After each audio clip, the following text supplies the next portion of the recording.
Hello दोस्तों, स्वागत है आपका अपने YouTube चैनल में। दोस्तों, आज हम जीव विज्ञान की जो क्लास चल रही है उसी को कंटिन्यू करेंगे और ये जीव विज्ञान की तीसरी क्लास है। तो आइए साथियों, हम लोग शुरू करते हैं। आज हम पढ़ेंगे साथियों DNA और RNA की संरचना के बारे में। तो देखिए साथियों, जो DNA और RNA की जो संरचना होती है, DNA की अधिकांश मात्रा जो होती है वो केंद्रक में पाई जाती है और जो DNA होता है ये पॉलीन्यूक्लियोटाइड होते हैं। क्षार DNA में उपस्थित क्षार चार प्रकार के होते हैं। पहला होता है एडेनिन, दूसरा होता है गुआनिन, तीसरा होता है थायमिन, चौथा होता है साइटोसिन। DNA की द्विकुंडलित संरचना मॉडल का जो प्रतिपादन किया था वो JD वाटसन और क्रिक महोदय ने 1953 ईस्वी में किया था। DNA का कार्य क्या है? तो DNA का पहला कार्य यह है कि सभी आनुवंशिकी क्रियाओं में संचालन करता है। जितने भी आनुवंशिक क्रियाएं होती हैं उनका संचालन करता है। प्रोटीन संश्लेषण को नियंत्रित करता है और जीन जो होती है इसकी इकाई होती है DNA की।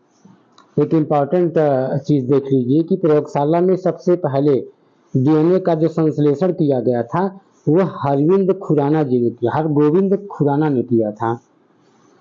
आगे हम बात करें RNA के बारे में, तो DNA से ही RNA का संश्लेषण होता है।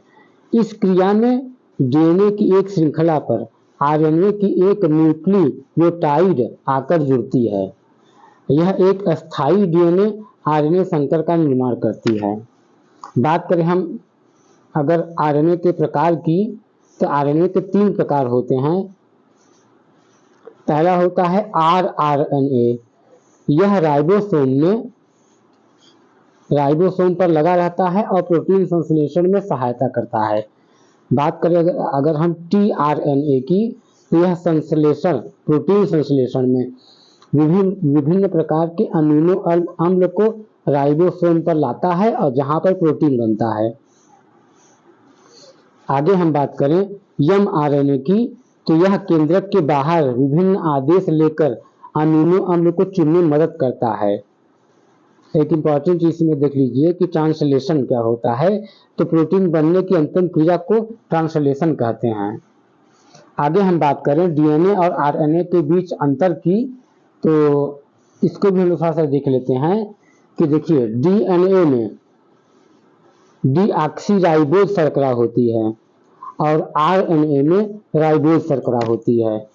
और DNA में बेस जो होता है वो एडेनाइन, गुआनिन, थायमिन एवं साइटोसिन होते हैं। और RNA में जो बेस होता है वहाँ पे थायमिन की जगह यूरेसिल आ जाता है। और यह मुख्यतया DNA जो होता है केंद्रक में पाया जाता है और RNA केंद्रक और कोशिका द्रव्य दोनों में पाया जाता है। बात आगे हम करें पादप और जंतु कोशिका के बारे में, तो पादप और जंतु कोशिका में अंतर क्या है इसको हम लोग देख लेते हैं। तो देखिए पादप कोशिका में कोशिका भित्ति पाई जाती है और जंतु कोशिका में कोशिका भित्ति नहीं होती। पादप कोशिका में लवक पाया जाता है, जंतु कोशिका में लवक नहीं पाया जाता।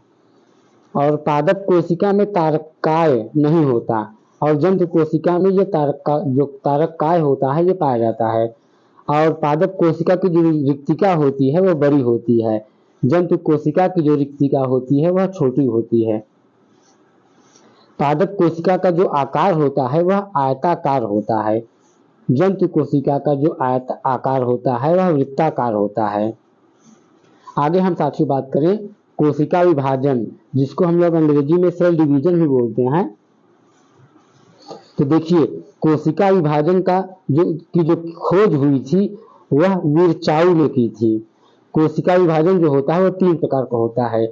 एक होता है समसूत्री, दूसरा होता है असूत्री, तीसरा होता है अर्धसूत्री। इसको भी हम लोग थोड़ा सा डिटेल में देख लेते हैं।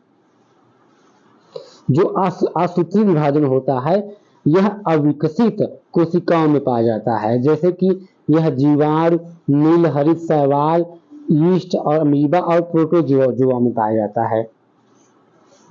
आगे हम बात करें समसूत्री विभाजन की, तो जो समसूत्री विभाजन होता है यह जंतु कोशिकाओं में पाया जाता है और इसकी जो खोज की थी वह वाल्थर फ्लेमिंग ने की थी और पाश्चावस्था में सबसे छोटी 2 से 3 मिनट में समाप्त हो जाती है।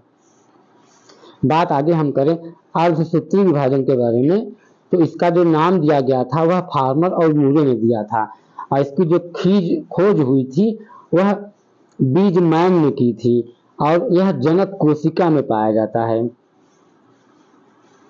साथियों आज के लिए इतना ही, और आज मैंने प्रयास किया है कि मैंने पीडीएफ बना के आपको ये सारी चीज़ें बताने का प्रयास किया है और आशा करता हूँ कि आप लोग को जो सेशन है अच्छा लगा होगा। आप लोग कमेंट जरूर करिएगा। तब तक के लिए धन्यवाद।